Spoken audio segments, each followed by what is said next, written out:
अस्सलाम वालेकुम। मेरा नाम डॉक्टर सायरा सलीम है।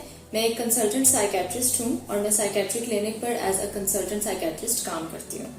आज मैं आपसे जिस मौजू पर बात करूंगी वो है पैनिक अटैक। आप लोगों ने आमतौर पे बहुत से लोगों के मुंह से ये लफ्ज जरूर सुना होगा और हो सकता है बहुत से लोगों ने इस फीलिंग को महसूस भी किया हो। पैनिक अटैक क्या होता है? It's sudden and intense anxiety symptom, यानी एक यकदम से अचानक से आपको खौफ का शदीद दौरा पड़ता है। इसकी अलामात बिल्कुल ऐसी होती हैं जैसे किसी को हार्ट अटैक या दिल का दौरा पड़ रहा हो।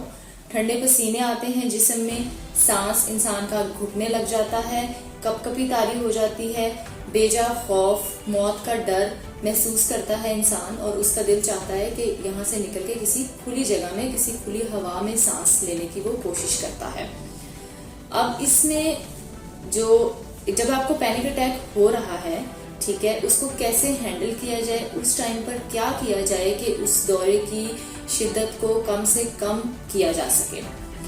उसको हैंडल करने का सबसे बेहतरीन तरीका ये है कि आपने अपने आप को सबसे पहले ये समझाना है कि ये अलामात मुझे एंजाइटी की वजह से आ रही हैं, खौफ और घबराहट की वजह से आ रही हैं। इनका दिल के दौरा पड़ने से या किसी भी संजीदा मेडिकल बीमारी से कोई ताल्लुक नहीं है। ये बिल्कुल हार्मलेस दौरा है और इसकी वजह से आज तक किसी भी इंसान की जान नहीं गई। जब आप खुद को ये चीज समझाने में कामयाब हो जाएंगे तो ऑटोमेटिकली आपकी एंजाइटी, आपका खौफ कुछ ना कुछ कम हो जाएगा। जब आप ये महसूस करें कि ये खौफ में कुछ बेहतरी आ रही है तो आप जो भी काम पहले कर रहे थे आप अपने काम में मसरूफ हो जाएं और अपनी सराउंडिंग पे तवज्जो दें और इस एंजाइटी के अटैक के ऊपर इतनी तवज्जो आपने कम से कम देनी है। बाकी ये कि जो भी आपको डर हो रहा है महसूस, उसका सामना करना है, उसको अवॉइड नहीं करना, उसको सोचना है, उसको देखना है कि ये क्यों हो रहा है और इससे मुझे क्या ही हो जाएगा। ठीक है।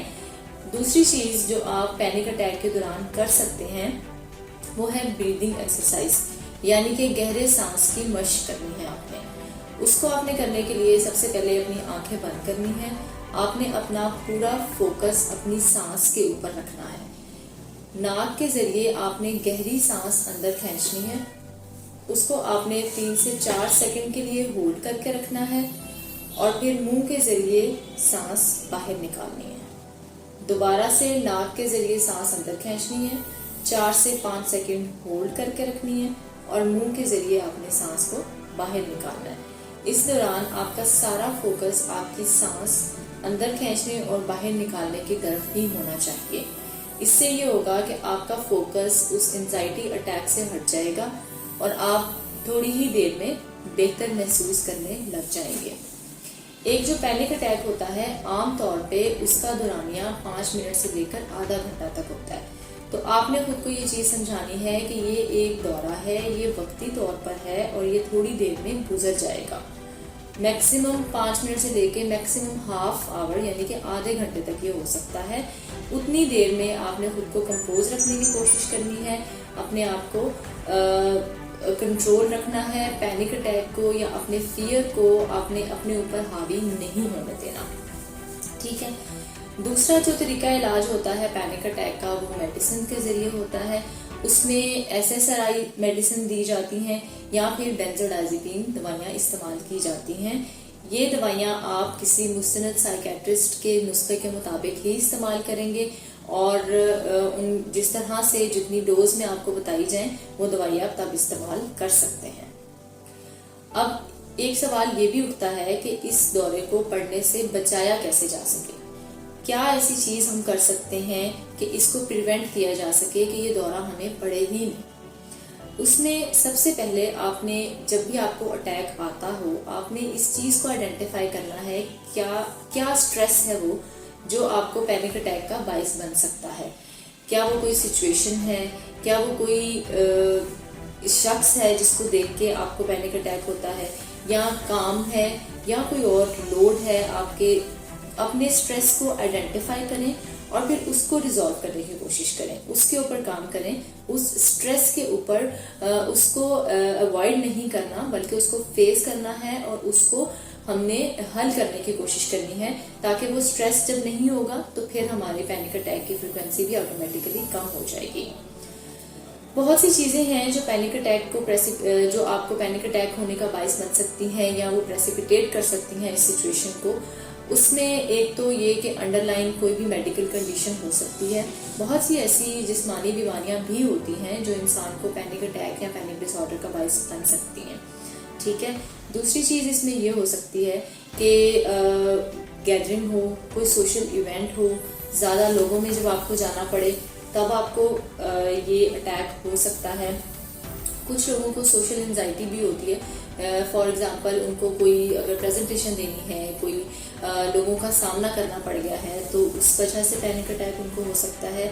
کچھ دوائیاں ہیں ان کے استعمال کی وجہ سے یہ چیز پریسیپیٹیٹ ہو سکتی ہے.